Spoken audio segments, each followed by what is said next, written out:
right. We got this thing ready to go. It is going. Shalom, everyone. God bless you. I better turn this guy on. People on the broadcast be a little bit upset at me.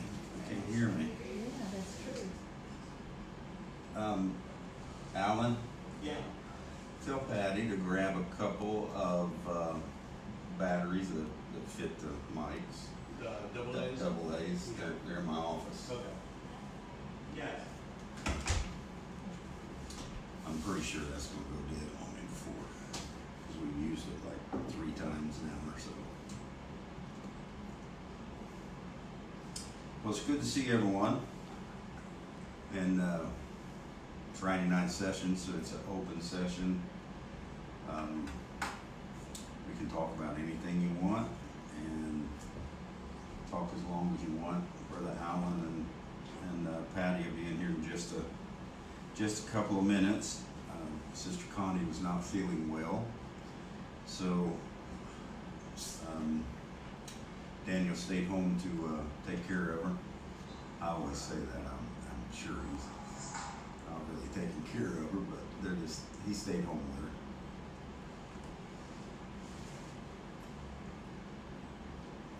And I am going to go over some things. Is this January 3rd? Yeah. This is our first New Year's message. Yeah. Not a message tonight. It's just a fellowship for everyone. Fellowship of the year in 2019. I went over several things. Really, the last 4 or 5, we went over several things. And I went over 2019, and we went over just so many things. And I wrote down, I said, this is kind of my vision for where we're headed in 2020. So I was, thank you. I was waiting on Alan to get in just a little bit. He's with an electrician who is taking care of my kitchen. And everybody showed up at once. Electrician, and Pebbles got hurt, and everything went on. So I'm here just taking my time for just a minute. I hope everyone is having a great start on your new year. We've not had any bad weather yet. Rain. And some people like snow, and others are just happy it rains so you don't have all that snow laying around. It's real pretty the first day. Snow always is. Just beautiful. And the second day it kind of gets old real quick. The third day it's time to bury it. So, but some people really like the snow. And for those of you that have never seen it before other than in a picture, I will say this, you'll like it for a little while, but not all the time. And it's very, very cold. It has to be below 32 degrees in order to snow and stick. It's 32 or below, and that freezes it. And the beautiful part of the snow is when it is snowing, it is so quiet. It's like a silence. And I was reading about that the other day, and it said the reason that happens, rain doesn't do it, but when snow's coming down, that happens because the flakes are in a formation that actually pushes the sound to the ground. So you're not hearing hardly anything. It's all, a lot of what you would normally hear is pushed down to the ground, and you can't hear it. And so that was kind of neat, I thought. After all these years, I used to think, boy, why is it so quiet when it snows? So it's because there's no sound, or at least it pushes the majority of the sound to the ground. So today we're going to take time to go through a little bit. The 2020, I called it a year of vision, and it's 2020. That's pretty good vision. I remember when I went to the doctor and I'd been having a lot of trouble with my eyes, and they gave me something called REDS, and they said men that go over 40 years old, once you get over 40, the retina of the eye changes and it actually forms a shadow that looks red. And they said that's what was going on with my eyes. And so they gave me that medicine. And I took it for a while and just prayed about it. And my eyesight kept getting better and better and better. And today I bring glasses with me simply because, if you get down to the font size of like a 6 or 7, I have to have glasses to read that. But if you get up above like an 8, 10 on up, I don't need glasses at all. And my eyes are doing very well. And I was thinking about that. The doctor told me, he said, the last time I was there, it was in Dayton Institute. And they said I had, he said, you don't have 20/20 vision anymore. And I said, oh no. And he said, no, what you got's 10/10. And he said, very few people get into the 10s. And he said, your eyes are that good. So I was happy to hear that. And maybe the rest of my body won't last so long, but my eyes will be around for a good while. And so we're going to talk a little bit about 2020 vision and about 2020, the year, and the kind of vision that I had. And I was thinking about all of the if you remember, I talked to you about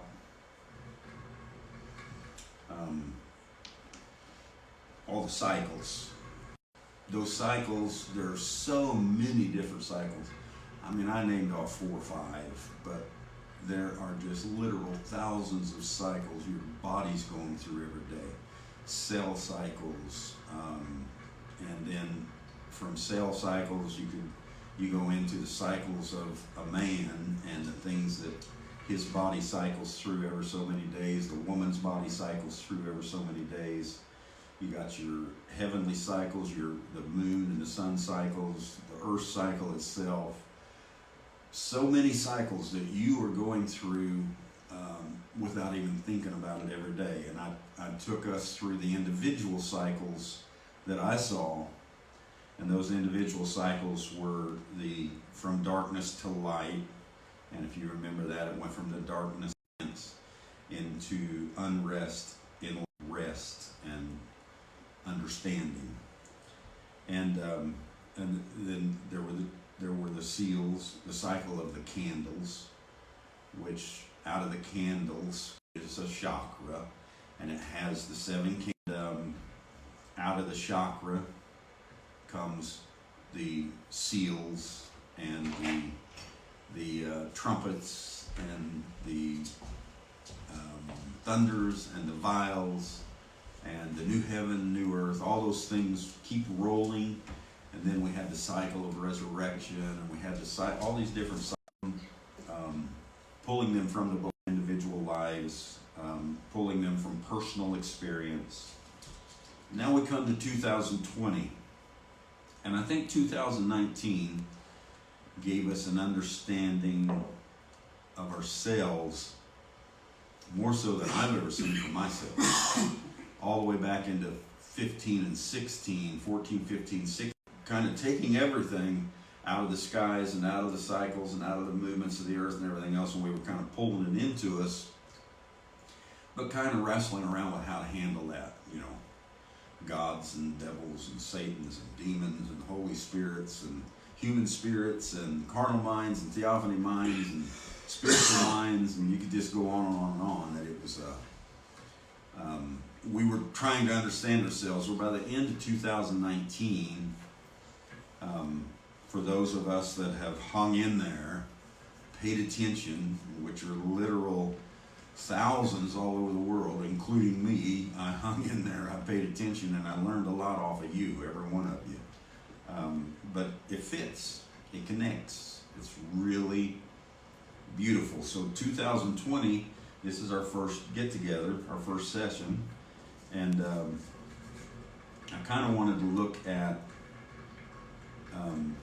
Eve and women in the book of Genesis for just a minute and talk about a cycle. When we came into this civilization, the world and humanity, through intimate relationships and reproduction and procreation, when we came into this cycle, I don't know how to express this or get it across, but I'm going to say it's a woman's world. I have a woman in me. You have a woman in you. And then there's the male. Of the earth falling into humanity, it's a woman's world. All life comes from the woman. All life came from Eve. All life comes from, you just keep going down the line. The woman brings forth the children. The woman brings forth the house, and on and on. It's a woman's world. And inside you, and it's a world of learning how to pull out of, and if I can say this in the right way, pull out of a word world, pull out of a theophany world, into a world where that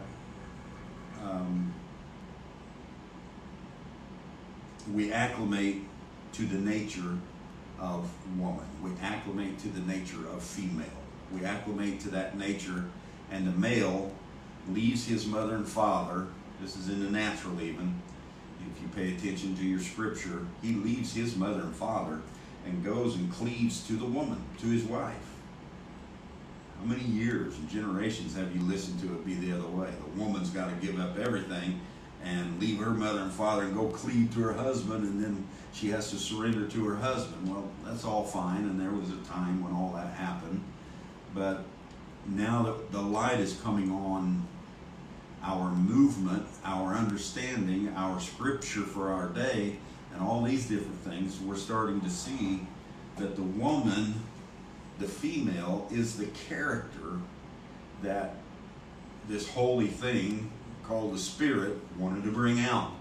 And it's been coming out years, and you can see a lot of different ways that it's happened, how that women took over the world when it come to the body and how beautiful it is back through the days, and then their intellect took over the world because their frontal lobe grows and matures much faster. They're smarter than men for 30 years of their lives and everything else, and so there's just so much that acclimates the woman, and we're just starting to realize that, the female.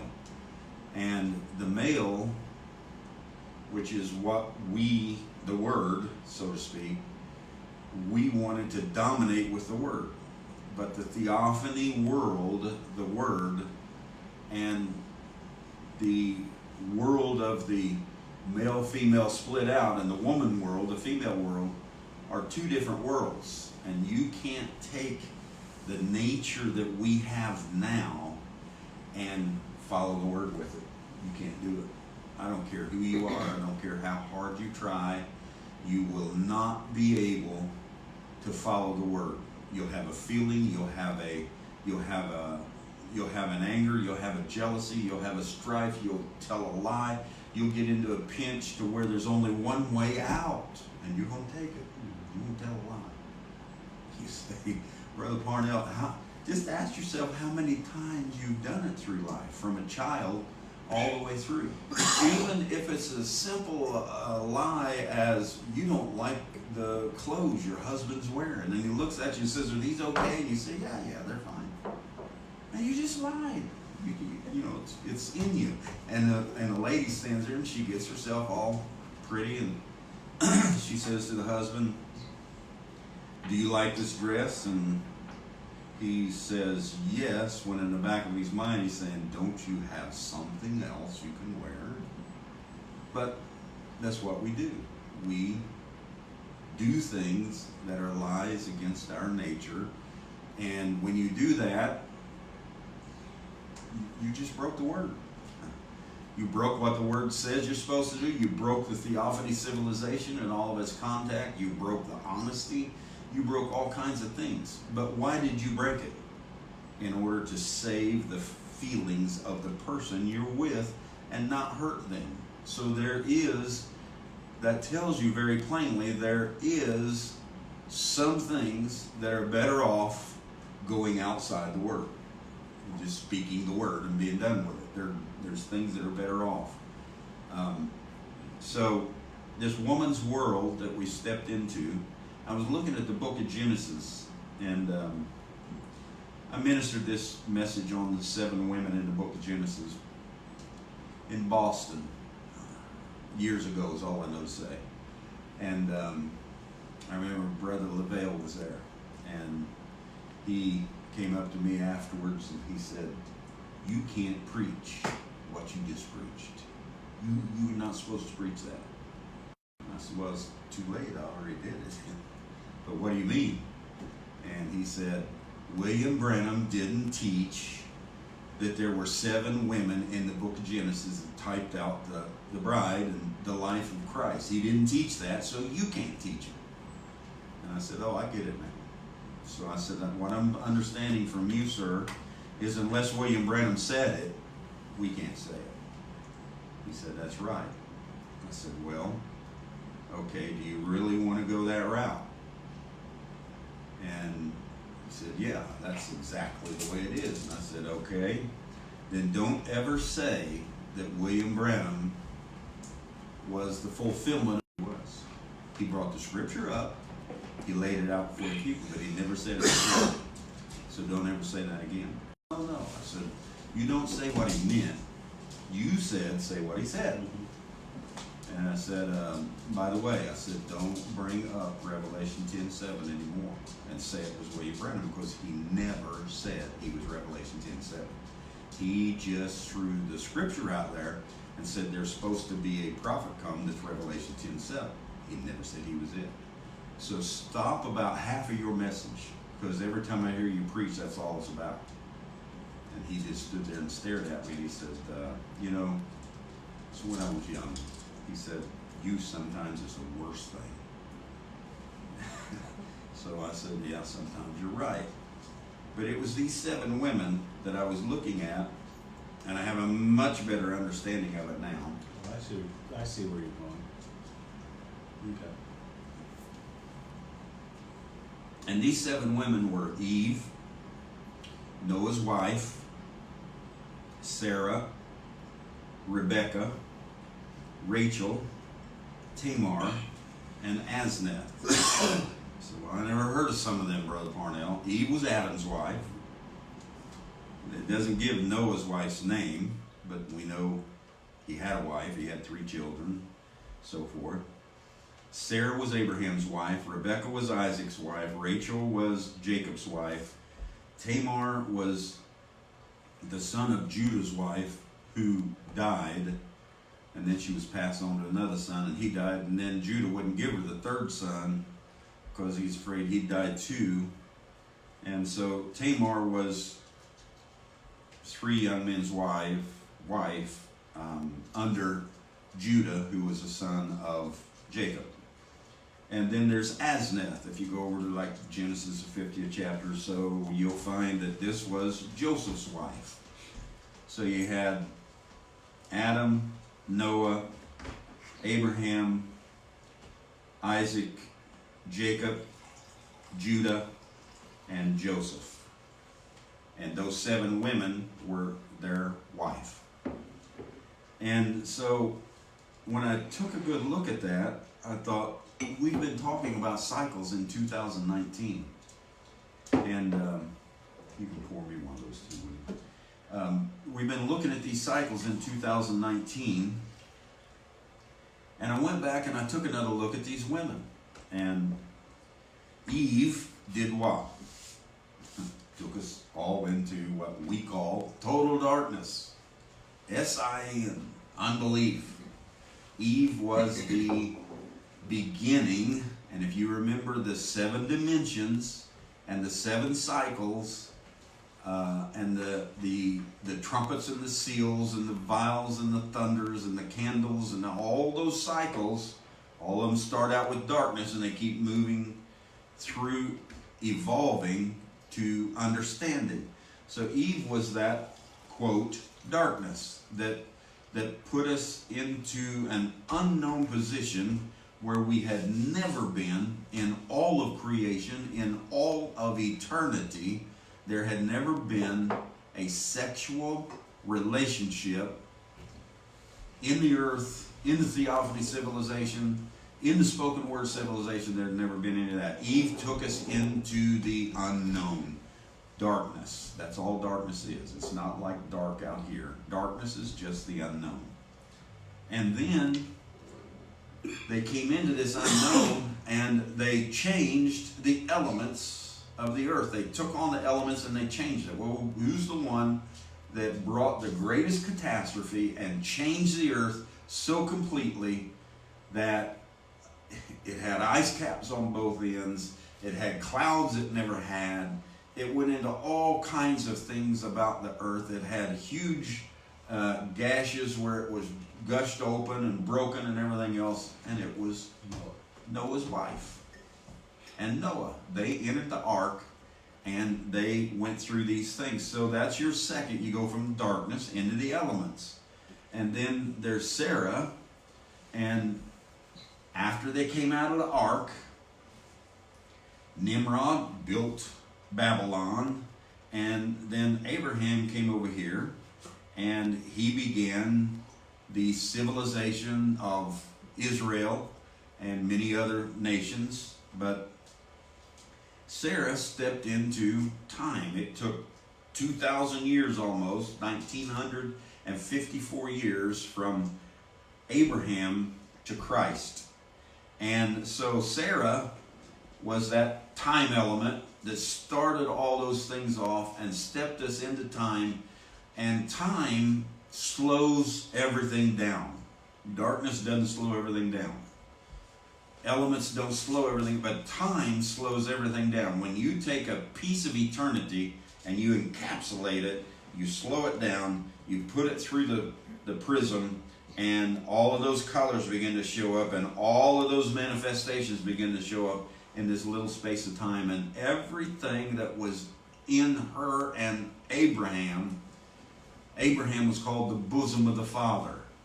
And all of these different things. So Sarah was that perfect woman manifesting and bringing out time. And then you step into Isaac, and there have been prophecies, there have been all those things, and you step into Isaac, you come to Rebekah, and you know where Rebekah was. She was outside of the little relation of time of Sarah and Abraham. And Abraham said, Isaac, I want you to go out here and explore. I want you to begin to look. And Eliezer, I want you to go with him. And I want you to find him a wife that is a part of us. So they went out and they began to search for a wife for Isaac. And they brought forth Rebekah. And Rebekah was that exploration to bring in another entity into their whole process of time.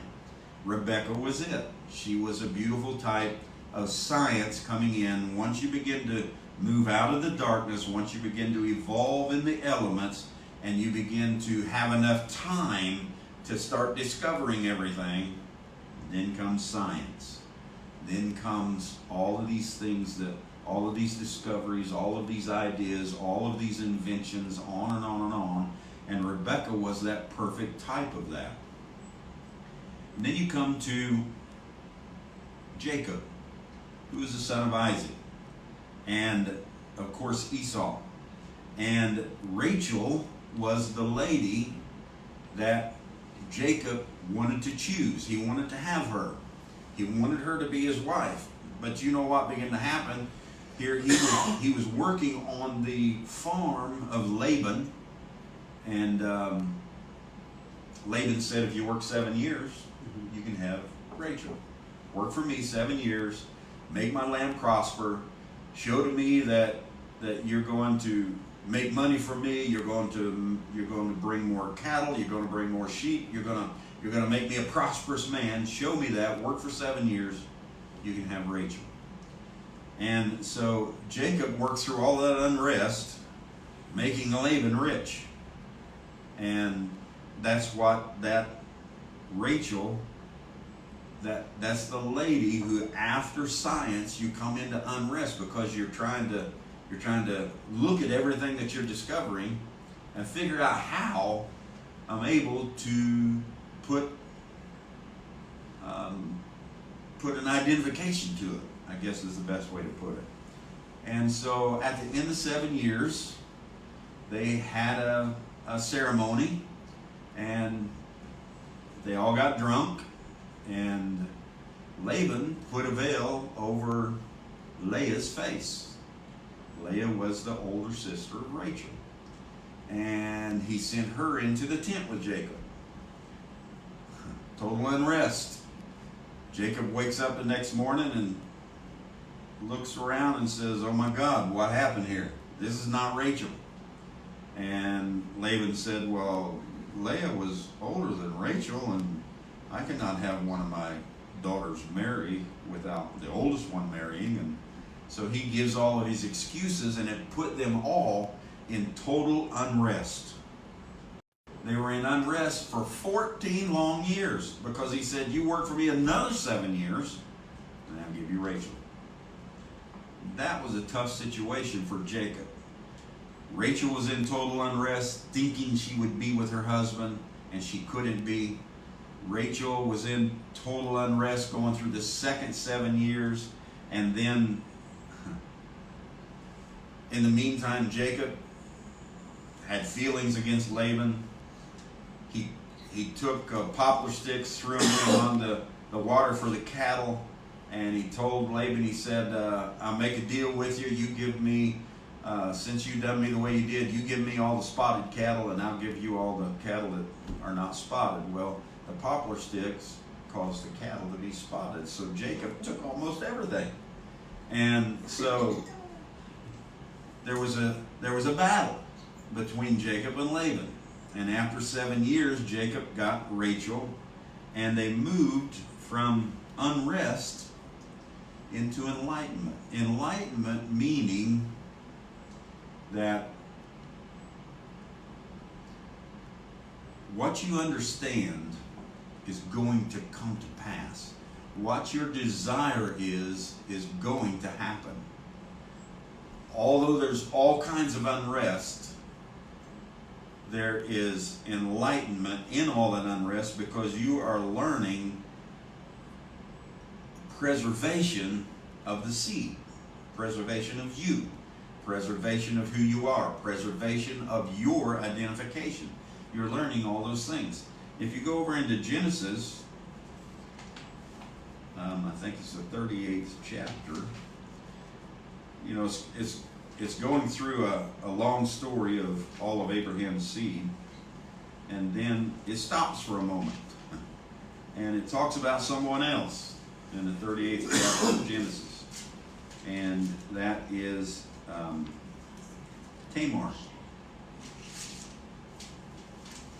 And Tamar was the wife of Judah. No, I'm sorry. She was the wife of Judah's son. And so Judah's son died. And if you read, I'm going to get over here and read just a little bit of it. My fingers are terrible, so just bear with me. Genesis 38.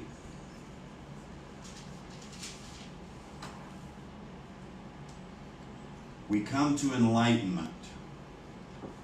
And it came to pass about at the time that Judah departed from his brothers, that was all the sons of Jacob, 12 of them, he departed from his brothers and visited a certain Adulamite, whose name was Hira. Judah saw there a daughter of a certain Canaanite, whose name was Shua, and he took her and went into her. So he conceived and bore a son, and he named him Er. Then she conceived again and bore a son, and named him Onan. She bore yet another son, named him Shelah. And it was at Chezrib that she bore them. Now Judah took a wife for Er, his firstborn, and her name was Tamar. So then there's 2 chapters all about Tamar and how the woman coming from darkness was now moving into enlightenment through the elements, through time, through science, through unrest, and now Tamar. Now, Tamar was a very faithful lady, but Judah's firstborn died. The Lord took his life. He was an evil man, it says. Then Judah said to Onan, go in to your brother's wife. You go take Tamar according to the ways of life, and perform your duty as a brother-in-law to her, and raise up offspring for your brother. So what are we talking about here? We're talking about preservation of seed. Judah wanted his seed to keep going on through his sons, and one son couldn't, so let's use the wife of that son, and the other son go in with her and become her husband and bring forth, preserve the seed that was supposed to come forth. So Judah said to Onan, you go in. Onan knew that the offspring would not be his, because under the writings of the laws, it's the elder brothers. Judah wanted to go in to her, and he wasted his seed on the ground. And all of us knows what that means. He wouldn't put his seed in the lady, in order not to give offspring to his brother. So here's Tamar coming through all of this unrest and moving into enlightenment, which enlightenment is the connection or the preservation of seed. And so, but when he did this, it was displeasing in the sight of the Lord, so he took his life also. Then Judah said to his daughter-in-law Tamar, remain a widow. Just be the way you are in your father's house until my son Shelah grows up. For he thought, I'm afraid that he too may die like the other brothers if I give him to Tamar. Now after a considerable time, the brothers grew, but Judah didn't give his son to Tamar. And Tamar had come to the enlightenment of preservation. And she loved and she wanted a child from that to be the firstborn sons, even though it would be the third son that got with her. It's the firstborn son. And she wanted that to happen. Now Tamar had come to an enlightenment of what she needed to do. And what the woman needed to do was completely go against the word. And that sounds like Brother Parnell. Come on. She knew the only way that she could get seed. She couldn't go to that son. Judah had kept him away from her. So this is what Tamar did. She went, and she was a widow. She had a widow's clothes on, black clothes and so forth, and robe. And she was in her tent.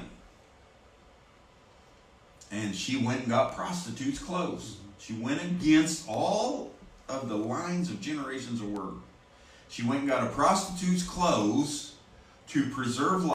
And it was getting down close to sheep. Judah and his brethren came down from the mountains to shear the sheep. And Tamar put on her prostitute's clothes and went and met up with Judah. And Judah didn't know it was her. And Judah placed his seed in the woman. Now, Scripture says a woman ought to do. But that is exactly what is needed in this world for us to understand ourselves completely, is stop thinking about all of the rules and regulations and all those things that we have to go by in order to be a good person, a good man, a good woman, a good this and that. And think about preservation. Think about life. Think about no matter what it takes, outside the word or whatever, bringing forth that seed of love. She loved that firstborn, and she was going to have him a seed one way or another, and she preserved that life. Well, she goes out, Judah takes her prostitute's clothes off, puts her widow's clothes on, goes back into the tent, and stays there. Well, before she left, she asked Judah if he had something, some kind of token that he could give her. And so he had a ring. And he took the ring off and he gave it to the woman. He said, this is a token that we've been together. And she said, I see you have a staff there, a shepherd's staff. She said, could I have that staff too? So Judah gave her the staff. So she goes back to her tent with the staff of Judah and with the ring of Judah and with the baby of Judah. And she stays in the tent for months. And finally, you know, like every woman will do, when they're pregnant, when they're with child, they're going to show. And one of the servants went to Judah and said, hey, listen, I know that Tamar, this sixth woman here, I know that she is supposed to be a widow, but Judah, I was down there the other day, and she's no widow, man. She's going to have a baby. She's showing. Judah said, what? He said, I will burn her with fire. She went against the theophany. She went against the word. She went against all of these things. But she did it by enlightenment and by love for the seed and for the husband. And when she did that, Judah goes down to the tent and he calls her out. Tamar, come out here.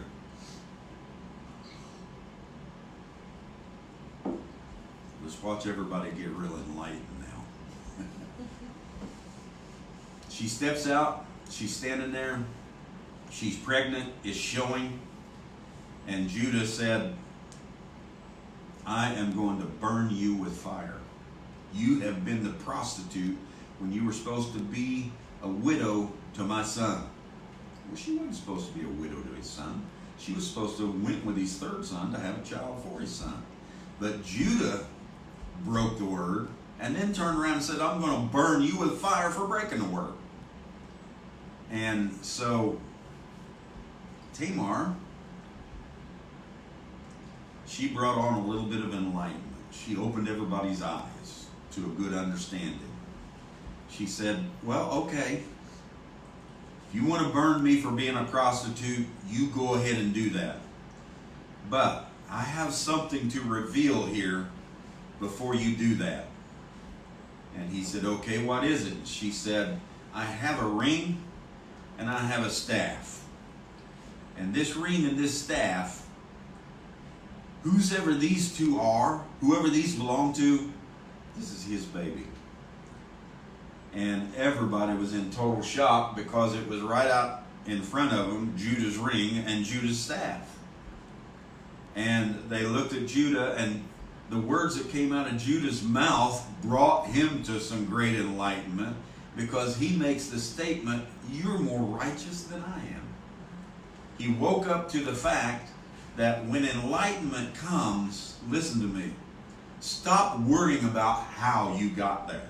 Stop worrying about, is this the right way to go? Did I take the right path? When you come to enlightenment, you just thank everything around you that you got to that enlightenment, and it doesn't matter how you got there. It doesn't matter what you did. It doesn't matter about the process. It doesn't matter about any of those things. What matters is you had a vision and a love for that first love, and you done whatever you needed to do to come to that enlightenment. And Judah took her into his house. So we see these women, and then that brings us to a rest. It brings us to an understanding. If you don't want to call it a rest, you come to an understanding. You get enlightened. You come out of darkness. You form the elements into the body that you are. You moved into time and brought it all in, times and season. You went through science and discovery and all those things, and then you come into unrest, and you went through all of these works to get where you wanted to go, and then you came into enlightenment, you became prostitute, you look at yourself and you said, you know, the thing that I thought was going to burn in hell and was going to be completely annihilated is the thing that I became in order to get here. I wore prostitute's clothes, I walked through darkness, I was in total unrest, and I was in science, discovering everything, and science is of hell, darkness is of hell, total unrest is of hell. I was living in hell. But I come to enlightenment there. And I came to understanding that hell and heaven are the same. The lake of fire is the Holy Spirit. And the lake of fire is where everybody goes to, and we all got used to calling that hell. When the lake of fire is a purging fire that purges out all the dross, all the darkness, all those things, and it brings you out as a whole person, understanding yourself and saying, yes, I was a prostitute, and that's okay. I know where I'm at now. Yes, I was in total unrest, and that's okay. I have figured it out now. Yes, I was in all these things, but now I'm in the light. I come to a total understanding. Then we come to Joseph's wife. Asenath means the goddess of the pyramids. Church ages, all the things about the pyramids and everything else, we look at it. And Asenath brought us to a total understanding, or the goddess of the pyramids. And Asenath was an Egyptian woman. She was the daughter of Pharaoh. And Pharaoh took Joseph and said, I'm going to put you over the house of the pyramids, Joseph. And Asenath, who is the goddess over the pyramids, will be your wife. So you had the god and goddess of the pyramids, and the male and the female become one, and was over the pyramids, over the revelation, over the understanding, and was able to look back across all that ever happened to them and know that they had passed through into rest. Now, Asenath, she did something for Joseph, and that was she had 2 sons. And those 2 sons that she had and she brought forth were a mix. I was telling somebody the other day, you get a mixed race of people, or a mixed genetics of people. Everybody calls them everything from colored to mulatto to whatever. They don't have enough about them to realize that all of these things are of the Lord. So here Asenath was, and she had 2 children from Joseph, Ephraim and Manasseh. And so when they were getting ready to be blessed by Jacob, and Jacob took his hands and crossed them. And Joseph said, not so, Father, not so. And he said, I've already done it. And he crossed them, and he blessed the one and the other. He blessed them both, but he crossed the hands, showing that through the cross, all families, all generations, and all makes of people, and all races, if you want to call them that, they were all accepted through the cross. And Asenath, who was a Gentile, and Joseph, who was a Jew, brought forth 2 children who were blessed by Jacob and put out into the earth, and they were, quote, mixed seed genetically. And here we are at the end of the 7 church ages, and that's exactly what we are. We are spiritually mixed seed genetically. We are Gentiles, we are Jews, we are Greeks, we are Africans, we just go on and on and on. Native American, we're a huge pot, a mix of all those children, and the cross takes care of all of it. The cross puts every one of us in exactly where we deserve to be. No one is lost. That's what Joseph and Asenath and Ephraim and Manasseh are all about. Egypt and the Jew, or Egypt and the Hebrew, coming together and becoming one, or God and Satan coming together, or righteousness and unrighteousness coming together, or a half person good and a half person bad, and the halves come together and become one whole person in our revelation. That's what's going on right now, all around us. And nobody wants to say that.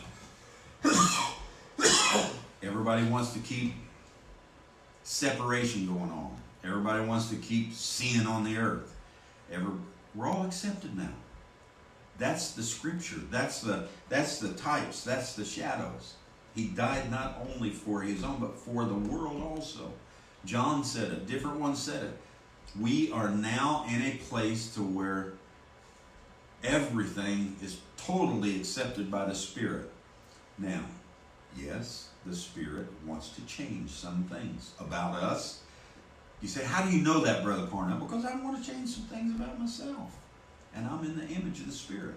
So if I want to change things, I'm sure that the Spirit, the all in all, the great Spirit, wants to change some things too. I just put out a little, if you see it on Facebook on my wall, it's George Carlin. And he was a comedian, but in all of his comedian was some pretty straightforward, honest truths. Mm-hmm. And so it was the one, it was called Save the Planet. And I laughed all the way through it, but everything he was saying was true. And that's exactly where we're at now. We are at the point to where the planet is ours. When we talk about saving the planet, well, let me give you a little secret. The planet's been here for about 4.5 billion years. I don't think we're going to cause the planet to be lost. I don't think we're going to. One of the facts he brought out was we're all the time wanting to save a species. And he said, there are 25 species a day that disappear. And science says that 90% of all species that have lived on the earth are now gone. 90%. They go away all the time. And stop worrying about the planet. Stop worrying about we're going to destroy the planet. We've been here 20,000 years. The planet's 4.5 billion years old. I think it knows how to take care of itself. Yes, we are stewards, and yes, we should be nice, and yes, but stop worrying about the planet. When you're long gone and you go to another phase of your life, you may rotate back through this planet a dozen times and it'll still be here every time. There's nothing wrong with this planet. And there's not enough human beings to make it wrong. There's not enough human beings to destroy the planet. I heard one guy one time, I can't remember who it was, he said, we're just like, when humans get so bad, he said the planet is just like a dog. He said it has surface fleas and just shakes them off. And that's what happens so many times, is catastrophes take place. You say, all these catastrophes is because of this and this and this. Believe me, these catastrophes happen for population purposes, for understanding, for all kinds of things. We're coming into science, and science, strict, straightforward science, not climate change. Strict, straightforward science knows that this earth is changing and changing and changing and will always change, and it'll go through hundreds and hundreds of thousands and billions of years of change, and it'll be here. It might be in a different form, it might be in a different way, it might be a different shape, it might be a whole lot of things. It might not have a human on the planet for a while, who knows? But the planet's not going anywhere. The planet is the body of the Lord. The planet is the body of the Holy Spirit. It's not going anywhere. Love it, take care of it, be a steward of it, but don't be foolish enough to think that you can harm it beyond repair. You can't do It is self-correcting. It will take care of itself. We are discovering these things now. Coming through from darkness all the way to rest, we are discovering these things now. Understand Sunday, as we understand our worth. We're beginning to understand our value. We're beginning to understand so many things about ourselves that we didn't understand before, that we took for granted, that we, because of teachings around us, we constantly thought we were unworthy, not worth anything, not valued. Maybe your teachers made you feel that way. Maybe your friends picked on you through school. Maybe your parents done whatever, abused you, language, physically, whatever it might be. And 90%, 94% of the world, I think, actually has an unfavorable view of themselves. Well, I'm one of the 6%. I don't have an unfavorable view of myself. I understand who I am. I may get knocked down. I may get hurt. I may weave and bob for a while. I may go off by myself for a while. But when I come out, I understand who I am. And I am not going to say that I'm not worthy. I'm not going to say I'm not good enough. I know who I am now. I have that understanding, and each one of us should. Coming through these 7 women, they are our characters of passing through darkness and elements and times and seasons and science and unrest and rest and understanding and enlightenment. You're going through it all the time. And that's what those women were about. Brought on catastrophes and everything else. And the world will always have those. Always. What age were there not catastrophes? But it just keeps moving on. It keeps moving on. Humanity takes care of itself, and it evolves, and it keeps moving on. So we're coming to that understanding now. In joining spirituality and science into humanity. This is what Tamar did. She took all, if you look at the long line, she took all that she had learned about the law, about how creation started, about how she had to change her elements from a widow to a prostitute, about how she had to come to an understanding of science. If I am going to reproduce, which is a procreation scientific thing, I'm going to have to figure out a way. And since I can't get to that boy, there's one more way, and that's the Father. And she scientifically, spiritually figured out how to change her elements, zero in and focus on what she wanted, go after the seed, and preserve that seed for the love of her husband. Not for the love of being a prostitute. Not for the love of doing any of those things, but for the love of her husband to preserve the seed. She became a great scientist and understood it. Understanding our worth and acclimating our understanding with the earth. We'll get into that more, but if you don't acclimate yourself to what the earth is producing, you're going to be the most dissatisfied person. You're going to be a person who is unhappy about everything.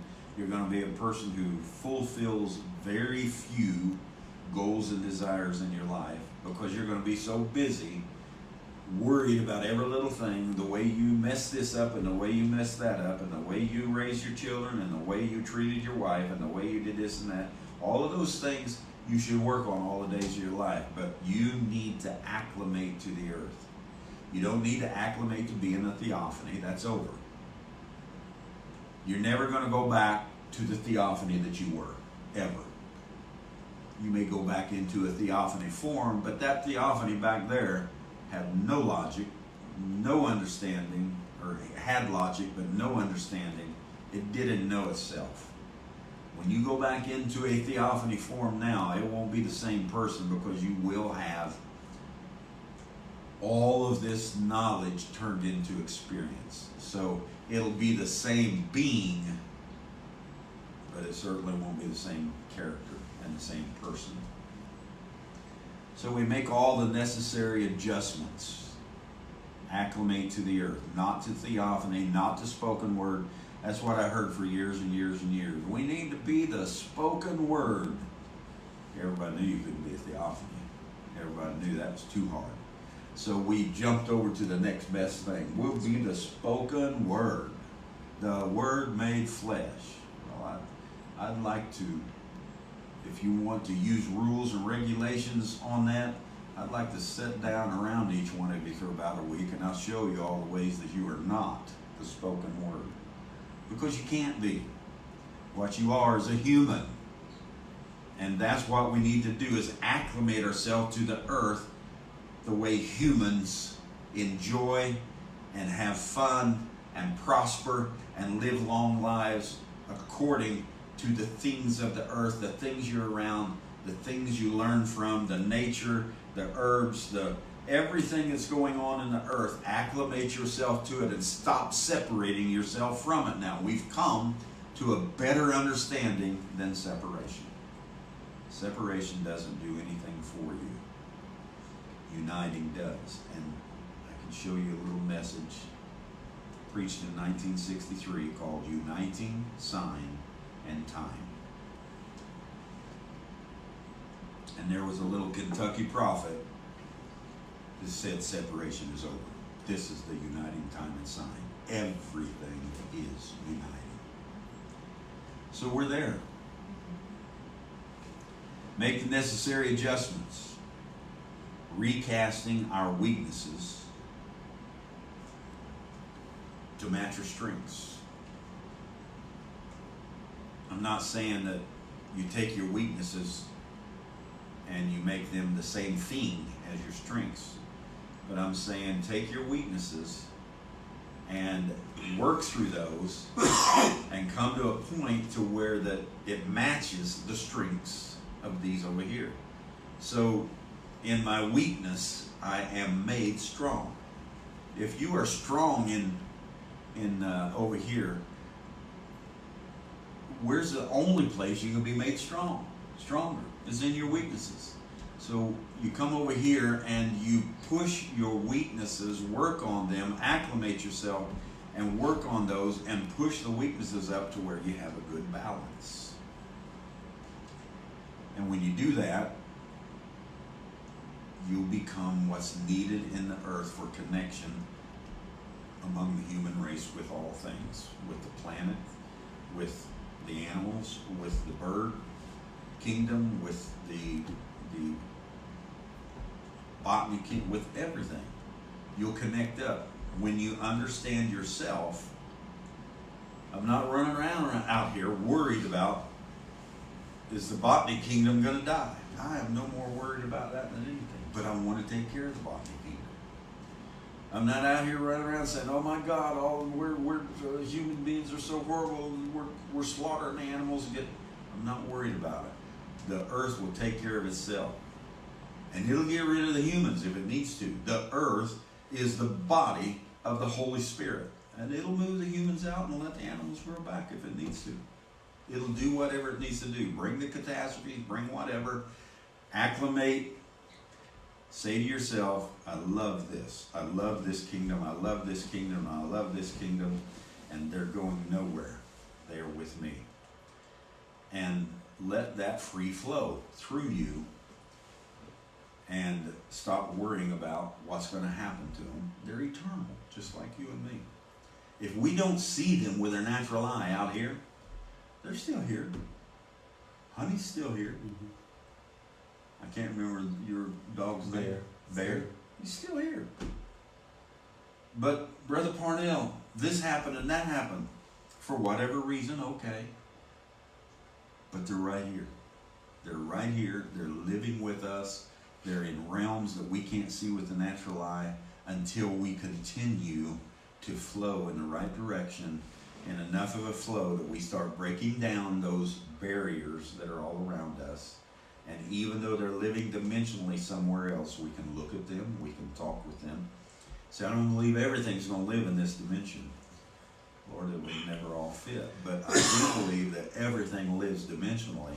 And I do believe that at some point we're going to be able, just like you can look through water and see fish, but that's another dimension. You can look up into the air and see birds flying, but that's another dimension. I believe there's going to come a time we'll see the humans with us living right here. The animals living right here, but dimensionally different. And we can cross the dimensions just as easy. I think Daniel made a point that he wanted to talk about just a little bit, and that was when we were way back before the world was, in any aspect, there was just logic. And we were discussing whether we thought that was chaotic or not during that time. And I was sitting down last night for a little while, and I was just chasing it back. And I went back through all the different civilizations, and even the human civilizations, and all the different kingdoms, and took it on back. And I thought, you know, when you go back beyond Adam, there was the spoken word world, and however long that went back, and then you break out into the unseen theophany world, and then you break back beyond that to where all of that was inside the Spirit. And the Spirit was the only thing, quote, in existence. And we were all in Him. And he was talking about, well, would that could be more chaotic. And I thought to myself, when I took myself all the way back there and set myself down, I said, total silence. It's just total silence. And in the beginning, we spoke the word. We broke the silence and began the civilization process. Before that, it was total silence. Wasn't really chaotic. What became chaotic is the moment that we broke into the elements. And when we broke into the elements, we began to look around and we began to manifest all of that logic that laid in silence for billions and billions and billions of years. We begin to break out of that self-existence and manifest. And then there's a lot of chaos. Until then, I would view it as silence. Now, I'd like to hear Brother Daniel's side of it. He's not here tonight, but he was going to talk some on that, and I would have liked to have heard it. It may change my view. I'm not the only. I don't have the only view, and so I want to hear that. But I personally would view complete silence coming into kind of level of chaos, and it kept getting greater and greater and greater until the planet Earth, the body, the Holy Spirit said, that Spirit, the all in all, said, I need to take out of this and create one that I can put all of my anger on, that I can put all of my chaos on, that I can clean the human race with, and start a whole new process. And He did it. A brand new creation, Jesus. Day of Pentecost on out, brand new creation. So we have these creations coming forth all the time. We make the necessary adjustments, recasting our weaknesses, remaking them. We recast the devil. We recast the red dragon. We recast all of these things of us that are in our holistic nature. And like I said, we have a list of likes and dislikes on a piece of paper. We look at them all. and we say, I'd like to change this and this, or I'd like to recast this and this and this and this so that it fits into this. That's all, that's what we're doing. And so we're learning the cycles and the processes that we needed to begin and that we needed to end. Because we need to end some processes. We need to end some cycles. When we come to a complete cycle, the cycle of the Bible is ended. I love the Bible. People think I speak against it. I love the Bible. I read the Bible. I just sat here and read to you Genesis 38. I love the Bible. It has so many teachings and so many processes in the people's lives that line up with the cycles that we're going through. Beautiful book. The best book I've ever read. I didn't say it was the most enjoyable book. I didn't say it was the most inspiring book. It was the best book I ever read. It taught me more about myself because I started looking at myself in every single person. I was Adam, I was Eve, I was Cain, I was Abel, I was Seth, you just keep coming all the way down through, and I was Nimrod, and I was Abraham, I was Judas, and I was Jesus, I was, all the way down through. Look at yourself in a holistic nature. And then deal with yourself in such a manner. Because I have some traits of Judas. I personally want to change those. I have some traits of Jesus. I personally want to make those stronger. I have all those things. I'm a holistic person. Holistic understanding. That's what this is about. Leveling the playing field in this resurrection age.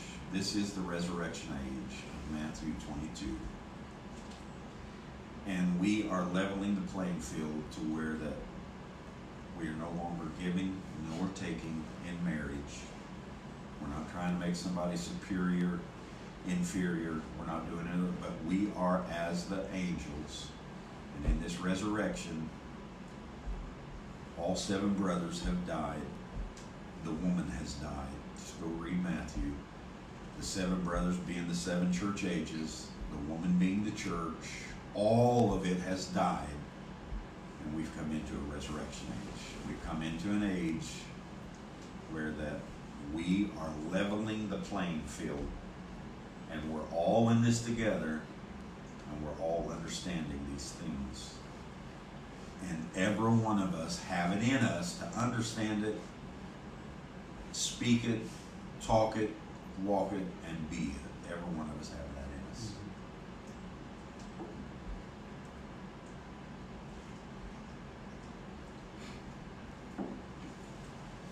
I didn't mean to take all the time. That's quite all right.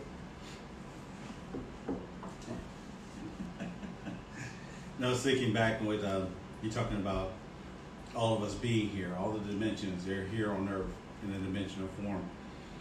Listened to a story on the internet the other day, and people say you don't believe the internet. Well, this was a true story where a lady took her son. I don't remember where it is. I'm kind of paraphrasing the story. She took her little child to catch a train, and she looked around, and her child had fallen onto the train tracks. And she looked up, and here comes a train. She knew she couldn't get her child out of there. 2 teenage boys shows up out of nowhere, she says. They just show up on the tracks, lift the boy out of the tracks. She grabs her son, looks back to the boys, and they're gone. They're not there. And the train comes by. So where do those boys come from? 2 teenage boys just show up out of nowhere, get the boy off the tracks, the little boy off the railroad track, and they're gone. They came from another dimension here to help her, and they went back to where they were supposed to be. That's right. There's another story like that too, and I can't remember all of it, but they're all here. All the dimension, everything is here. If you need help, and one of us can't get to you, somebody will help you. Somebody will get to you and give you the help you need to get you through that moment of need. So they're here somewhere. Dimensionally speaking, they are just, a little higher speed, a little lesser speed. Sometimes speed doesn't have anything to do with it. Light has everything to do with it. You can just say they are here, and the only thing that's blocking is our eye is not picking up that frequency of Right. speed, whether it's faster than light, less than light, faster than sound, less than sound. We pick up certain frequencies and we see it. And then there are certain frequencies we cannot see. They're in them. They are in those. And there will come a time when we will pick those up. Because everything is in existence. Nothing goes out of existence. We may lay this body down, but everyone is eternal. You never stop or cease being eternal. You're always somewhere. That's right. So, and we were talking about going back to logic. You know, I was thinking more on the lines of where we came from is perfection, absolute or perfection.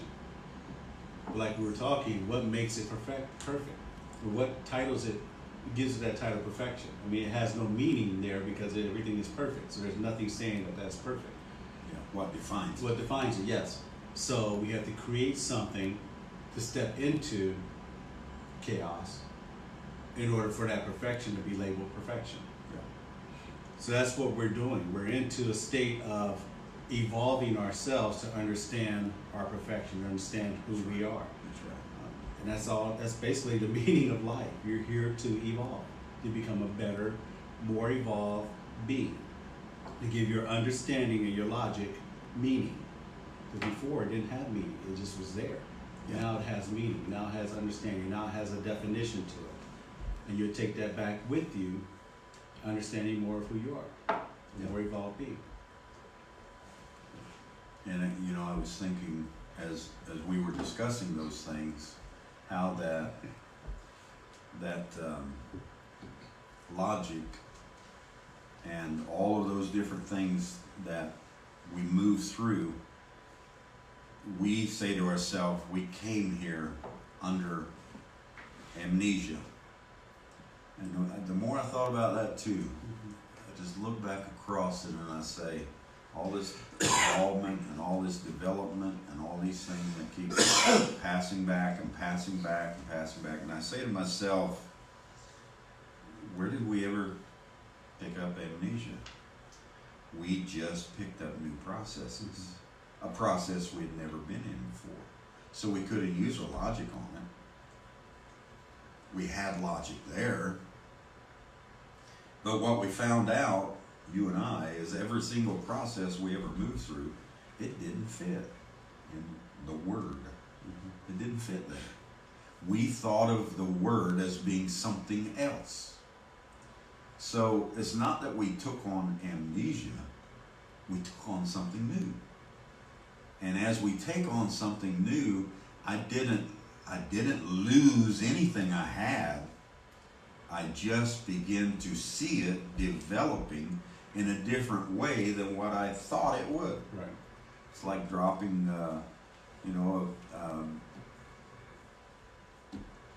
what do you call it, iodine into a bowl of water.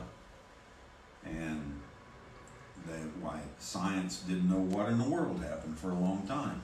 But that black iodine, as soon as it hits that bowl of water, it disappears. Where did it go? You know, and what it does is it breaks itself down and dissolves back and becomes a process or an element within the water. It's still there, but it moved into a frequency and an element that you can't pick up with your eye. And the iodine that you was looking at in that little tube of black iodine, now it's clear, crystal clear in that water. Where is it? It's in the water. How come I can't see it? Because the process changed. The iodine didn't forget that it was iodine in that word.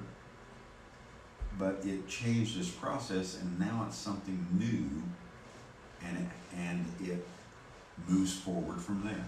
When we dropped out of the womb of our mother and father, we just changed processes. Aubrey didn't forget everything she knew. She didn't step into amnesia. She stepped into something she didn't know at all.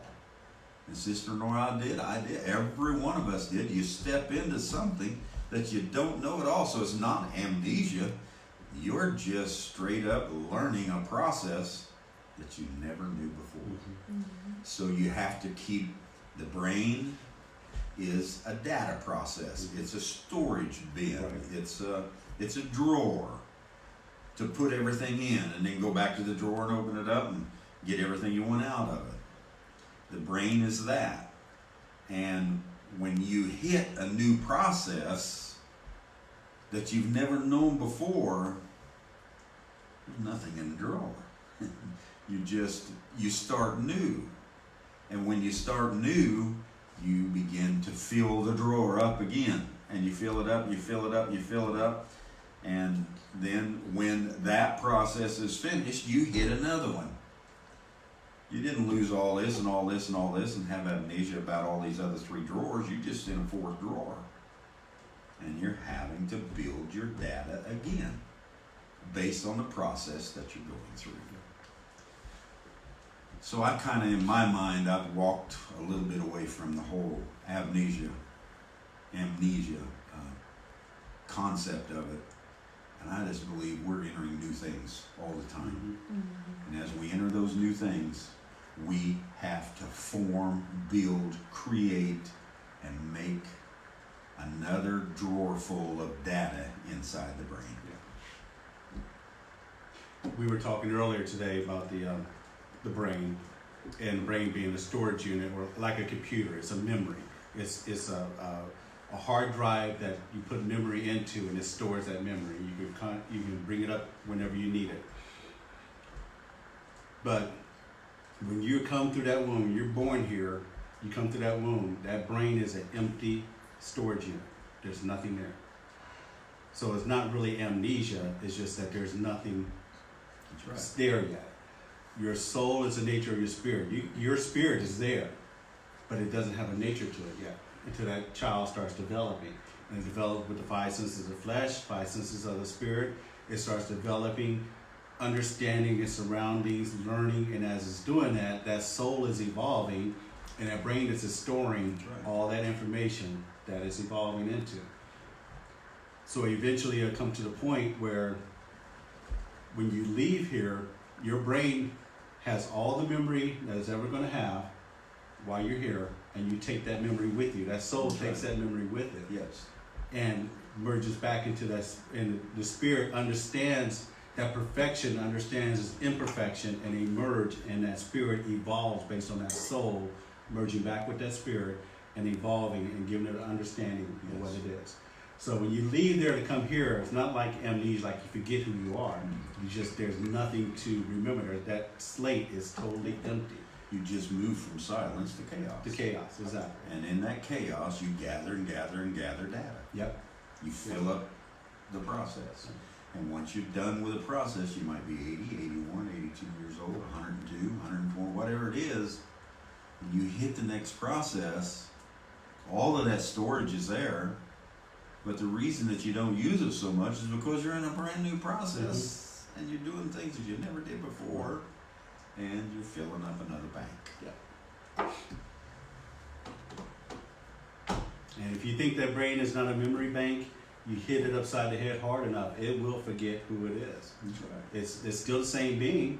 I mean, I'm still Alan Copeland, but I may not remember my name as Alan Copeland because my brain's been damaged. But once the brain is repaired and comes back to itself, that storage unit will be built back up, and I understand that I am Alan Copeland, I have these memories. Right. Or sometimes those memories don't come back. But that person is still that same person. It's just the memories inside that brain has been damaged. You damage the hard drive. You have damaged the hard drive, that's it. So don't think your thoughts are created by your brain. Your thoughts are created by, in a sense, your 10, I call it outlets, not inlets of spirit, but outlets. It's 10 things that you do that creates your soul, that creates your nature, your character, and that's how your thoughts are manifested. That's how your mind creates thoughts. Not this mind, not the inside brain here, but like we were talking last week, your heart, your nature, it creates the thoughts, it creates the emotions, it creates all that for your brain to store. That's right. Brother Edwin and Roman, and I won't be able to read this, I don't have my glasses, but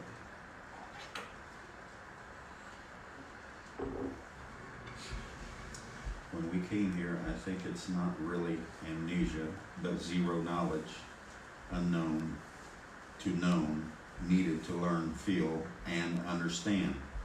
Amnesia is something, a stored knowledge and forgotten. Just my opinion. Well, Brother Edwin, that's my opinion too. that's just what we were saying.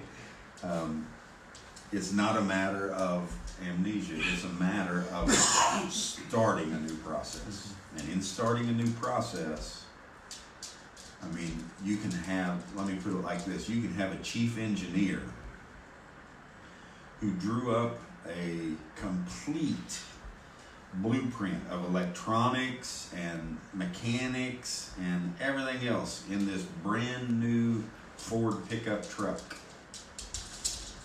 But I'm not going to use very much of that blueprint if I'm getting into a big diesel and going to drive an 18-wheeler down the road. It's a totally different process.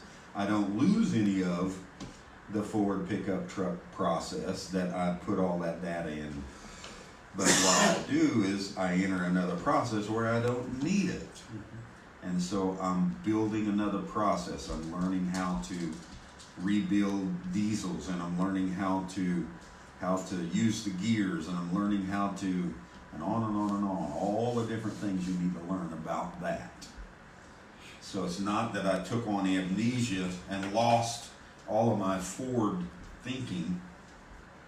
It's just that I moved into a process of diesel, semi, 18-wheeler truck thinking, and I got to start over and learn more.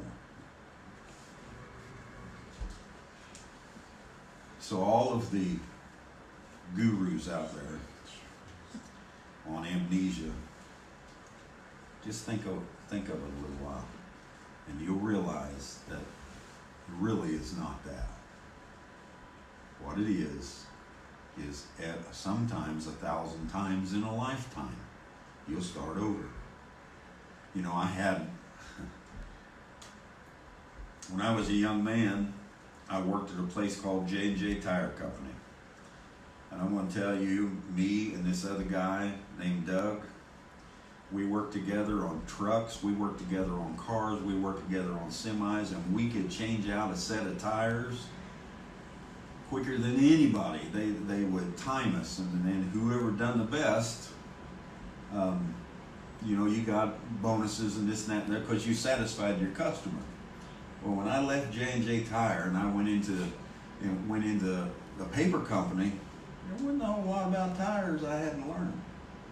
I learned that you don't throw tires in a hydropulver.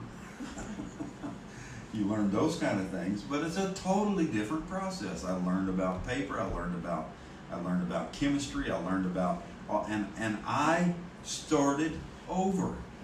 And then, after learning all the processes and being a stock prep helper and a fourth hand and a winderman and a back tender and a machine tender and all these things and all these processes, they said, Don, you're really good at things.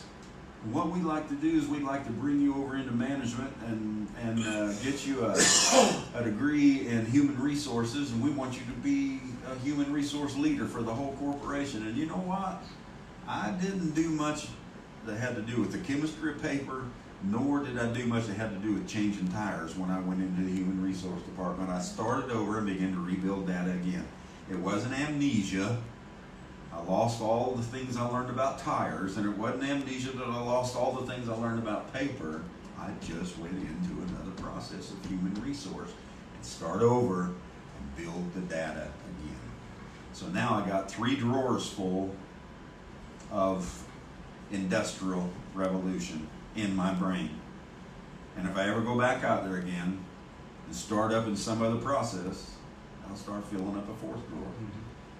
But I never lost the other three. Just come to a new process and didn't need to use it so much.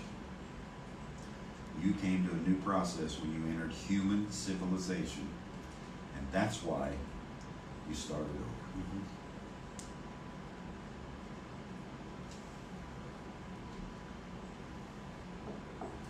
Anything else?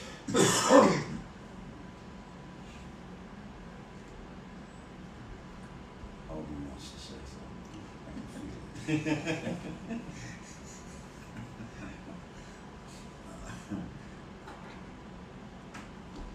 Okay.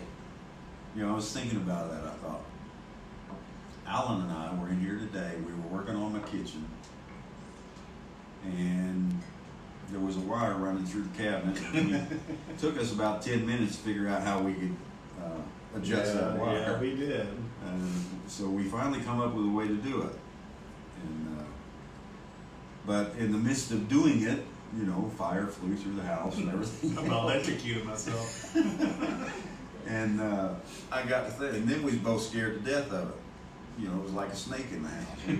We didn't want to touch it. And I thought, we knew so little about electrician talking to us, and we were saying, whoa, wait a minute. His brain, his drawer full of electronics, electricity, and what it can do, the positives and the negatives, the ground. But me, because my drawer is This time I got the time right. the Bible is full of patterns that we go through.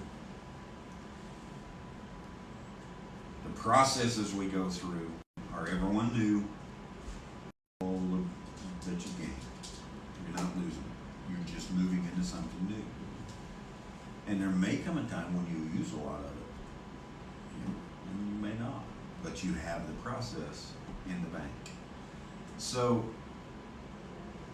as we think on this, let's realize 2020, it's going to change some more things for us. As we think more, pay attention more, it's going to change some more things for us. So, be thinking on those things. Be thinking about all of our processes, all of our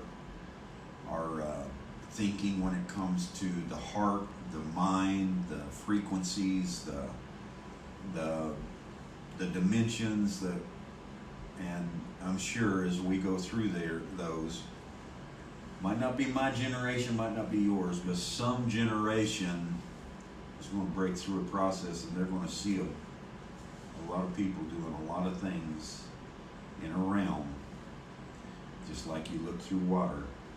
You ever go to an aquarium, you see all those big fish going every which way, they're in another dimension. Oxygen's different, the hydrogen's different, their body's different, everything about them is different, and you're looking right at them. They're right there.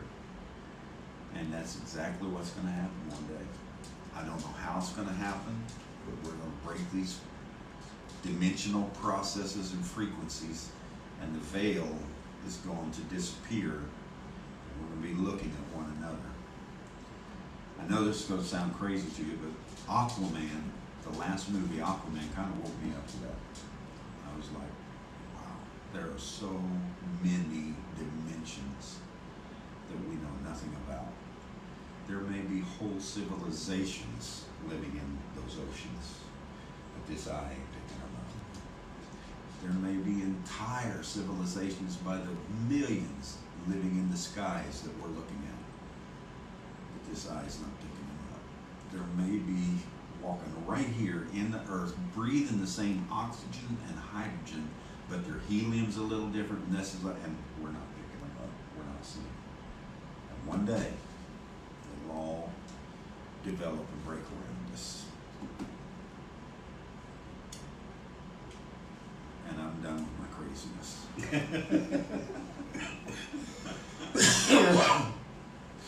Some people say, why? What's the big deal? To me, the big deal is everybody wanted to fly away. The big deal to me is we don't have to. We're all together right here. Let's break down the walls, the middle walls and the veils of partition, and fellowship with one another. Anything else? You want to play a? No, I can't. Okay. I just cough. I can't sing. I was here. He's getting a little bit of a cold. I'm on a new inhaler, and every time I start an inhaler for my asthma, it makes me cough.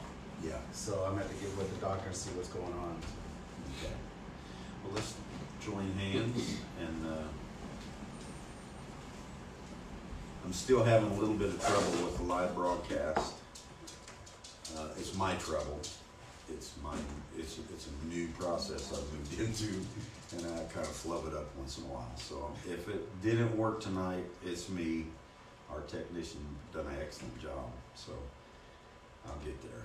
As we stand here, our hands together, those of you out there with us, let's put our hands all together. Let's trust, let's put our hearts together, let's put our energies together. There are people out there that need a touch, very strong touch from us for their healing. Brother Darrell, different ones all across the earth. They write me continually. If I stood in here and tried to name them all, I'd have a stack inches and inches thick of people that need a touch from us. Let it be so in the name of Jesus Christ.